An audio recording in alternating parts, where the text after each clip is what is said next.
Hello friends, स्वागत है आप सभी का सी बीबीकर आर्ट्स क्लासेस में। दोस्तों, अगर 2024 के बोर्ड परीक्षा में आप बैठने वाले हैं और आप कला वर्ग के स्टूडेंट हैं तो ये चैनल आप सभी के लिए काफ़ी ज़्यादा महत्वपूर्ण साबित होगा। मैं दोस्तों आपसे 100% की गारंटी देता हूं कि आपको मैं अच्छे तरीके से तैयार करवा दूंगा। सिर्फ एक महीने में जब टाइम टेबल जारी हो जाएगा, एक महीने में मैं आपकी तैयारी करवाऊँगा।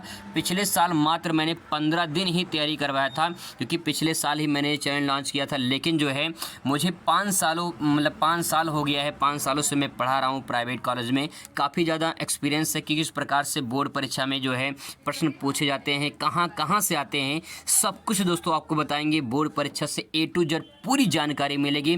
कॉपी कैसे लिखा जाता है, टॉपर कैसे बनते हैं। अगर आप कॉलेज में कि पढ़ रहे हैं लेकिन जो है कुछ याद नहीं होता, कुछ समझ में नहीं आता, तो वो सब कुछ आपको बताएंगे।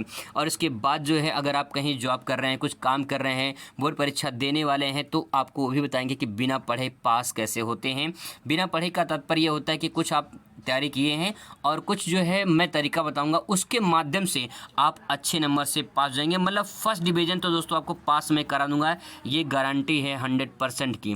और आप इतना समझ लीजिए, इतना भरोसा कर लीजिए कि मात्र एक महीने में तैयारी कराऊंगा जब टाइम टेबल जारी हो जाएगा। फिलहाल यहाँ पे कुछ इंपॉर्टेंट क्वेश्चन मैं करा रहा हूँ, उनको भी आप कछुए की चाल की तरह जो है पढ़ते रहिए। बस कछुए की चाल चलना है। जब लास्ट मोमेंट पे जब टाइम टेबल जारी हो जाएगा तो एक महीने में हमें खरगोश बनना है। खरगोश बनने में आपको दौड़ लगानी है और फिर इसके बाद जो है आपको काम करना है, उस पर मेहनत करनी होगी। तो दोस्तों आपका जो काम है इस टाइम पे थोड़ा सा पढ़ने की, कछुए की चाल चलनी है। चलिए शुरुआत करते हैं आज का भूगोल का ये टॉपिक, मानव बस्तियाँ। इसकी जो पार्ट 1 है इसके बारे में हम लोग चर्चा कर चुके हैं कि मानव बस्तियाँ का क्या अर्थ है, त्रिवार्था ने क्या कहा था मानव बस्ती के बारे में, इसके बारे में हम लोग चर्चा कर चुके हैं। ये प्रश्न आपसे 1 नंबर में पूछा जाएगा, तो उस वीडियो को ज़रूर देखें जिसके बारे में चर्चा की गई है। इसके बाद आपसे सवाल पूछ सकता है कि मानव बस्तियों की विशेषता बताइए। ये भी जो है 2 नंबर में सवाल पूछ सकता है, तो आप इसे एक बार उस वीडियो को ज़रूर देखें, क्योंकि मैंने बहुत अच्छे तरीके से समझाया है और याद करवाने की पूरी कोशिश की है। अभी मैं आगे आपको याद करवाने की पूरी कोशिश करूँगा ताकि जो है आपको रट्टा ना मारना पड़े और चीज़ें आप आसानी से समझ जाएँ। यहाँ पे दोस्तों बस्तियों का वर्गीकरण आपसे ऐसा सवाल पूछ लेता है, अगर पूछ लेता है एग्जाम में, तो उसको कैसे लिखेंगे। सबसे पहले बस्तियों के प्रकार में जो इसका वर्गीकरण है 2 प्रकार से होता है। एक ग्रामीण बस्ती होता है, दूसरा नगरीय बस्ती होता है। अब इसके बाद जो है यहाँ पे दोस्तों अलग अलग क्वेश्चन ग्रामीण से और नगरीय से भी बनता है। जैसे के तौर पे बात करें तो आपसे पूछ लेगा ग्रामीण बस्तियों के प्रकार बताइए। ये एक सवाल जो है आपसे 4 नंबर का पूछा जाएगा। अगर आपसे पूछता है कि ग्रामीण बस्तियों के प्रकार बताइए, तो यहाँ पे दोस्तों आप इसका प्रकार बताएंगे। इन सब के बारे में हम पिछले वीडियो में बात कर चुके हैं। आज हम लोग यहाँ बात करने वाले हैं नगरीय बस्ती होती है उसके बारे में। चलिए आज से वीडियो शुरुआत करते हैं। दोस्तों अगर मानव जो रहता है वो रहता कहाँ पे है, बस्ती में रहता है। या तो बस्ती उसका गांव में होगा, ठीक है, यानी ग्रामीण में होगा, या तो बस्ती कहाँ पे होगा, शहर में होगा, यानी नगर में होगा। अब यही 2 प्रकार की बस्तियां हैं, एक तो ग्रामीण हो जाएगा, दूसरा क्या हो जाएगा, नगरीय हो जाएगा। अब सवाल है अगर आपसे पूछ लेता कि ग्रामीण बस्तियों के प्रकार क्या होते हैं या नगरीय बस्तियों के प्रकार बताइए या इनका वर्गीकरण कीजिए, तो आप आंसर क्या लिखेंगे। यहाँ पे क्वेश्चन आपसे पूछ लेगा नगरीय बस्तियों के जो है प्रकार बताइए, तो यहाँ पे आपको समझना पड़ेगा। सबसे पहले यहाँ पे देखिए लिखा है नगरीय जो बस्तियाँ होती हैं वो सघन व विशाल आकार की होती हैं। इनके मुख्य कार्य जो होते हैं उद्योग होते हैं, व्यापार होता है, सेवा संबंधी कार्य होते हैं। क्योंकि जो नगरीय बस्ती होती है इसमें जो तृतीय क्रिया होती है, तृतीय क्रिया के लोग ज़्यादा शामिल होते हैं, यानी सेवा से जो संबंधित होता है वो नगरीय बस्ती में आपको ज़्यादा देखने को मिल जाते हैं। अगर इसके प्रकार की बात करें तो प्रकार में आप ऐसे लिखेंगे। इसके बाद जो है आप पहला पॉइंट लिखेंगे कस्बा का मतलब टाउन होता है, ठीक है। अब इसके बारे में कस्बा को क्या कह सकते हैं, जैसे कस्बों में जो आबादी होती है वो 500 से लेकर 10,000 तक होती है। कस्बों में जो आबादी होती है वो कितना होता है, 500 से लेकर जो है 10,000 तक होती है। वही बात कहा गया है इसमें, इस क्षेत्र में 75% लोग कृषि कार्य और उद्योग में सम्मिलित होते हैं। अगर मैं आपसे बात करूँ, इससे मान लो कोई शहर है, ठीक है। शहर का भी एक गांव होता है, ठीक है। शहर का क्या होता है, एक गांव होता है, लेकिन उसे कस्बा बोलते हैं। उसे क्या बोलते हैं, कस्बा बोलते हैं, क्योंकि ये शहर के अंतर्गत आता है। जो शहर है इसके अंतर्गत गांव है, इसीलिए इसे कस्बा कहा गया है। तो उस कस्बे में जनसंख्या कितनी होनी चाहिए, 500 से लेकर 10,000 तक अगर है तो उसे क्या कहेंगे, कस्बा कहेंगे। और इसमें जो अधिकांश लोग होते हैं, यानी 75% से लोग होते हैं, वो कृषि कार्यों में या तो उद्योग में लगे होते हैं। इसके बाद दोस्तों बात करते हैं शहर यानी सिटी। अब इसके बारे में क्या होता, यहाँ पे देख सकते हैं भारत में 1 लाख से अधिक वाले क्षेत्र को शहर या नगर कहा जाता है।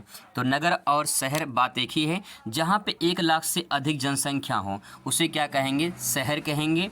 बड़े या विकसित बस्ती को शहर कहा जाता है। जैसे मान लीजिए एक गाँव होता है, इस गाँव का भी एक शहर होता है, ठीक है। एक गांव का भी शहर होता है और एक शहर होता है, इस शहर का भी क्या होता है, गांव होता है। तो जो शहर का गांव होता है उसे कस्बा कहते हैं, ठीक है। और जो गांव का शहर होता है उसे गांव का जो शहर होता है उसे शहर या नगर के नाम से जाना जाता है। यहाँ पे जो आबादी होती है वो कितनी होती है, 1 लाख से होती है।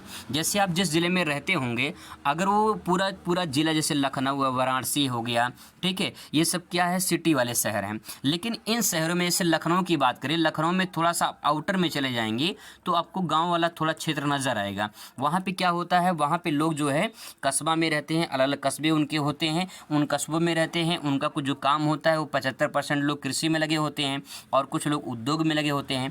ऐसे शहर में होता है, जो शहर होते हैं उनमें 1 लाख से ज़्यादा की आबादी होती है, तो उसे क्या कहेंगे, शहर या नगर कहते हैं। आगे देखिए महानगर।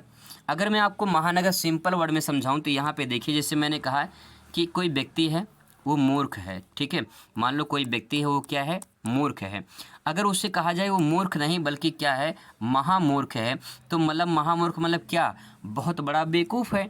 अब यहाँ पे महा का मतलब बहुत बड़ा हो गया, ठीक है। मूर्ख तो था लेकिन महा लग गया तो बहुत बड़ा बेवकूफ़ हो गया।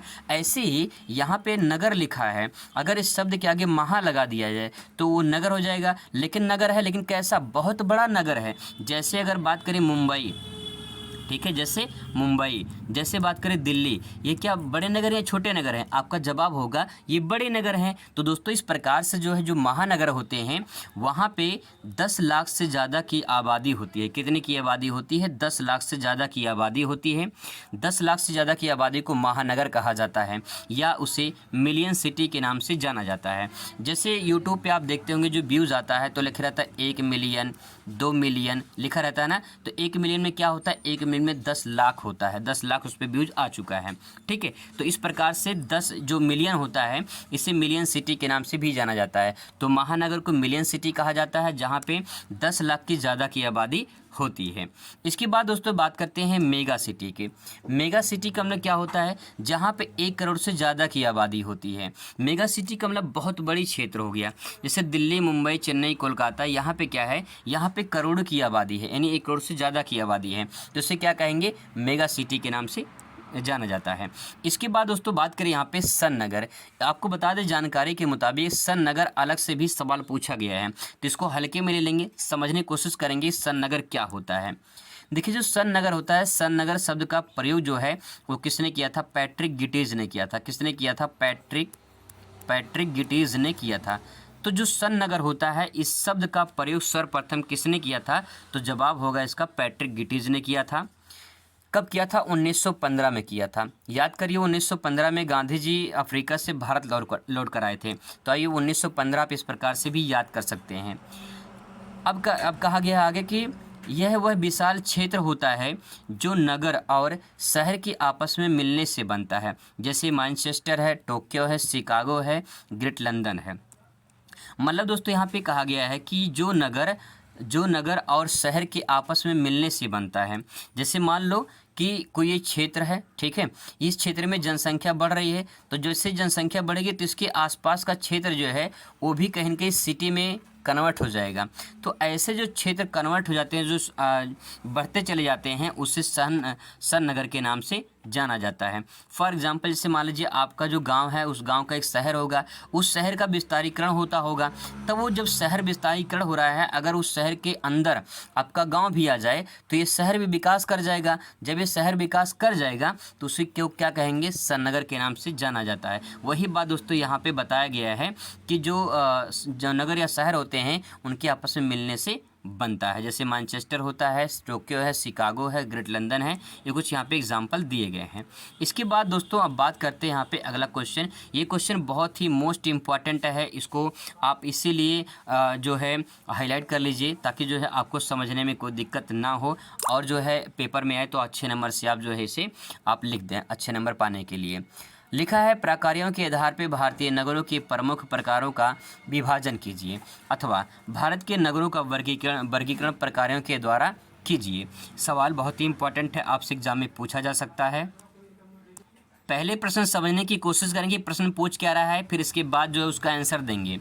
कह रहा है कि जो है प्रकारों के आधार पर भारतीय नगरों को बांटना है, यानी जो नगर होते हैं इन नगर में अलग अलग काम होते हैं, सबको अलग अलग काम दिया जाता है।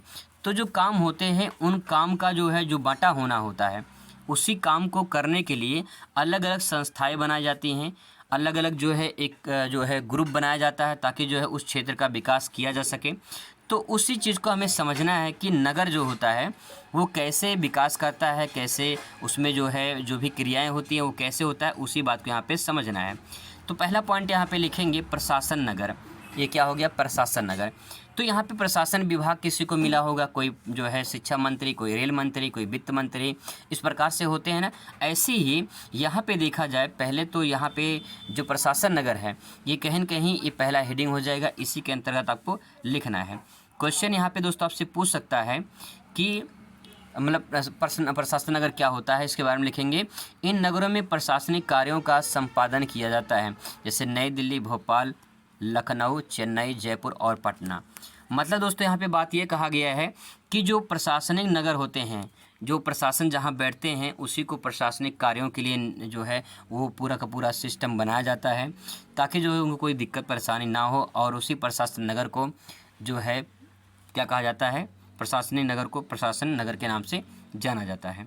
इसके बाद दोस्तों यहाँ पे बात करते हैं औद्योगिक नगर। औद्योगिक नगर मतलब ये होता है कि भारत के कुछ ऐसे नगर हैं जहाँ पे कहा गया है यहाँ पे औद्योगिक क्षेत्र जो होते हैं, औद्योगिक का विकास हुआ है, जैसे मुंबई, जमशेदपुर, भिलाई, बोकारो, राउरकेला। ये क्या है, जहाँ पे औद्योगिक का विकास हुआ है, ये उसके बारे में यहाँ पे बताया गया है। इसके बाद दोस्तों देखते हैं यहाँ पे परिवहन नगर। परिवहन का नगर का मतलब ये होता है जहाँ पे परिवहन की दृष्टि से देखा जाए तो वो बहुत आगे है, जैसे मुंबई है, चेन्नई है, विशाखापट्टनम है, मुगल सराय है। ये सब क्या है, ये सब परिवहन नगर के जो है काफ़ी बड़े स्रोत माने जाते हैं। तो यहाँ पे पॉइंट आप लिख सकते हैं इसके बारे में। अगला दोस्तों जो सवाल यहाँ पे आप देख पा रहे हैं वो है खनन नगर। अगर खनन को परिभाषित किया जाए तो वे नगर जो खनिज क्षेत्र में विकसित हैं, जैसे कि वातावरण, यहाँ पे लिखा है सिंगरौनी, सरिया, रानीगंज, मलंज खंड। ये क्या है, ये खनिज नगर है जहाँ पे खनिज खुदाई की जाती है। मलंज खंड कहाँ पे है, एमपी में। रानीगंज कहाँ पे है, वेस्ट बंगाल में है। सरिया नहीं, ये हरिया है, अच्छा झरिया, सॉरी ये झरिया है। झरिया कहाँ पे है, झारखंड है। और सिंगरौनी जो है ये है आपका एमपी में। कहाँ पे, एमपी में। अगर सिंगरेनी पूछा हो तो आंध्र प्रदेश में हो जाता है, लेकिन ये कहाँ पे है, सिंगरेनी में। ये भी सवाल दोस्तों पूछा गया है कि जो है गैरिसन या छावनी नगर क्या होता है। तो गैरिसन या छावनी नगर को आप ऐसे समझ सकते हैं, ये सैनिक महत्ता के क्षेत्र में होते हैं, जैसे कि अम्बाला, जालंधर, बरेली। ये बहुत ही इम्पॉर्टेंट है, इसको अलग से भी आप तैयार कर लीजिए क्योंकि अलग से भी ये क्वेश्चन पूछा जा सकता है। इसके बाद तो है व्यापारी नगर। व्यापारी नगर में जो क्षेत्र व्यापारिक दृष्टि से महत्वपूर्ण होते हैं, जैसे कि कोलकाता, कानपुर, बेंगलोर और मुंबई। वहीं बात करें सच्ची नगर में, सच्ची नगर में देख सकते हैं जैसे इन क्षेत्रों में शिक्षा का महत्व होता है, जैसे कि बात करें वाराणसी में, इलाहाबाद में, दिल्ली में। ये सब क्या है, ये सब कहीं न कहीं शिक्षा के स्रोत हैं। इसके बाद उसको लास्ट पॉइंट यहाँ पे आता है, 2 पॉइंट और बचे हुए हैं। पॉइंट है यहाँ पे धार्मिक और सांस्कृतिक नगर। वाराणसी, मथुरा, हरिद्वार, पुरी, उज्जैन, ये क्या है, ये हैं धार्मिक सुधार के आंदोलन। वही बात करें परिवहन नगर के, तो परिवहन नगर में आप यहाँ पे देख सकते हैं कि जो क्षेत्र पर्यटन की दृष्टि से महत्वपूर्ण होते हैं, जैसे कुल्लू मनाली, चिंतामणि, नैनीताल, ये सब क्या है, ये सब